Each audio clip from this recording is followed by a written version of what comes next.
प्रणाम गुरुदेव। आज सुबह लगभग 3:45 बजे आंख खुली, फ्रेश हुआ, बाथरूम जाकर फिर आकर बैठा और आपकी वो विधि करके, सूक्ष्म भक्ति साधना वाली विधि करके लेट गया।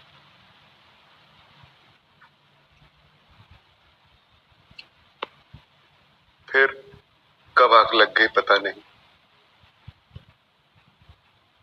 फिर अचानक एक सपना आया गुरुदेव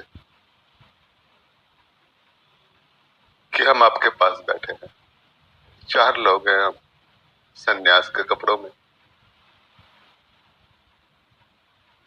आपने सबको चेक किया, फिर मेरे पास आए, मेरे हृदय चक्र पर आपने हाथ रखा।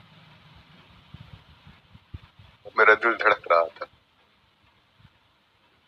आपने कहा, तेरा दिल क्यों धड़क रहा है? दिखा मेरे को, मैं इसको ठीक करता हूं।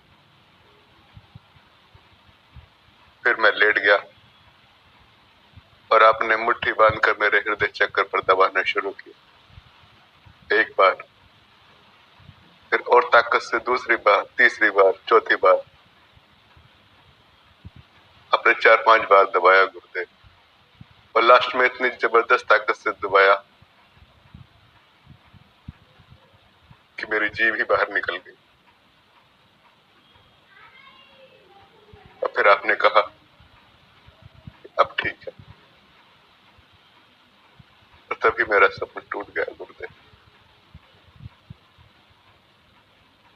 प्रणाम गुरुदेव। प्रणाम आपको, प्रणाम आप सभी को। गुरु जब भी कुछ बोलता है तो वो अकारण नहीं होता,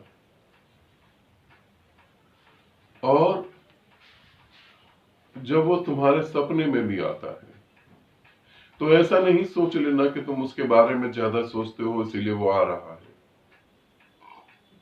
मनोवैज्ञानिक से पूछेंगे तो वो बताएंगे कि जिसके बारे में तुम ज्यादा सोचते हो वो तुम्हारे सपने में आ जाता है, स्वाभाविक है।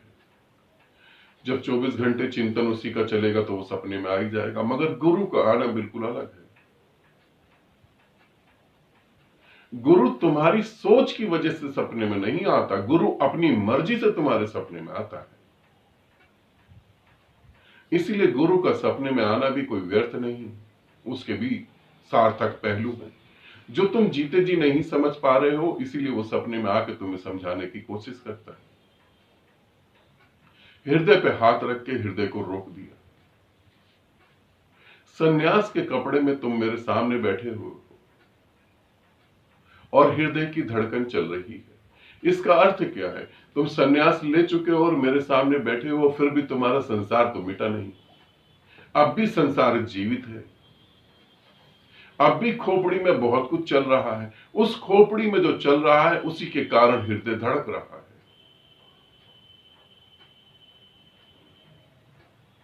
और अब उसी हृदय को जो है इतना जागृत कर देना है कि दिमाग रुक जाए। दिमाग रुक जाता है।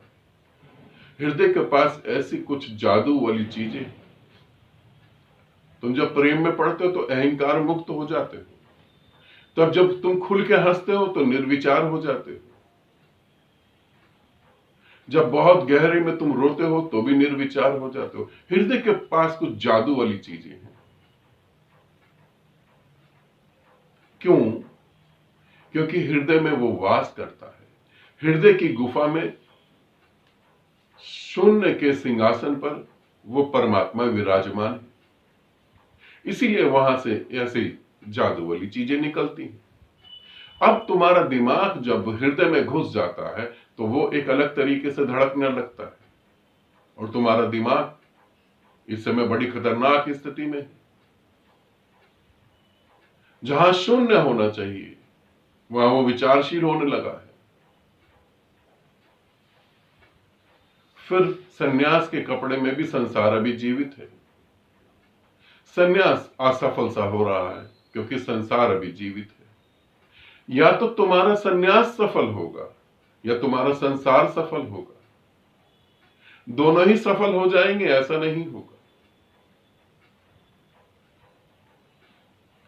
फिर मेरे सामने बैठे हो, ये तो और बड़ी बात है मजेदार कि मेरे सामने बैठे हो, और अगर तुम मेरे सामने हो तो मैं तो मजबूर हूं, मैं तो अपना काम करूंगा ही करूंगा,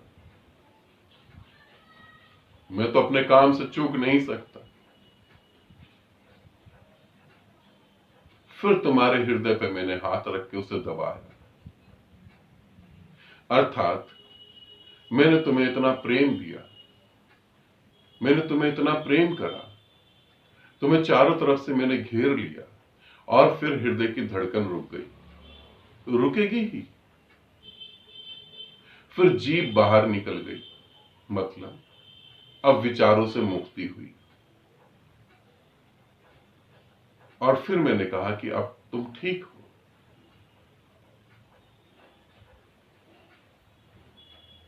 विचारों से मुक्त हुए, अब तुम ठीक हो। अब विचारों से मुक्त हुए अर्थात तुम अपनी कल्पनाओं से मुक्त हो गए। मनुष्य का बड़े से बड़ा दुर्भाग्य ये है कि वो सत्य को भी अपनी कल्पनाओं के आधार पर देखना चाहता है, और सत्य जो है वो तुम्हारी कल्पनाओं से बहुत दूर है, बहुत दूर। तो जो सपना देखा उसका अर्थ ऐसा है, और वो अर्थ बताता है कि तुम दिमाग से हृदय में आकर दखलंदाजी कर रहे हो, हृदय को पूर्णता खुलने नहीं दे रहे हो।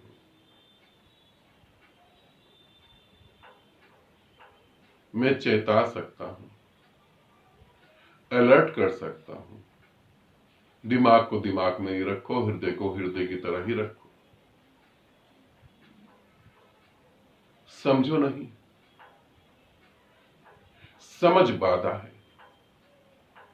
बस रहो, हो जाओ, समझो नहीं, बस हो जाओ, ये जरूरी है। दिमाग में बहुत सारे लोग फंस जाते हैं, जब उनका हृदय खुलता है तो वो दिमाग से नीचे आ जाते हैं और हृदय की व्याख्या करने लगते हैं, बहुत सारे लोग, और वहीं वो भटक जाते हैं। नहीं, हृदय को हृदय की तरह रखो, ठीक है। आनंदित रहो, सदा खुश रहो। बहुत बहुत प्रेम आप सभी को।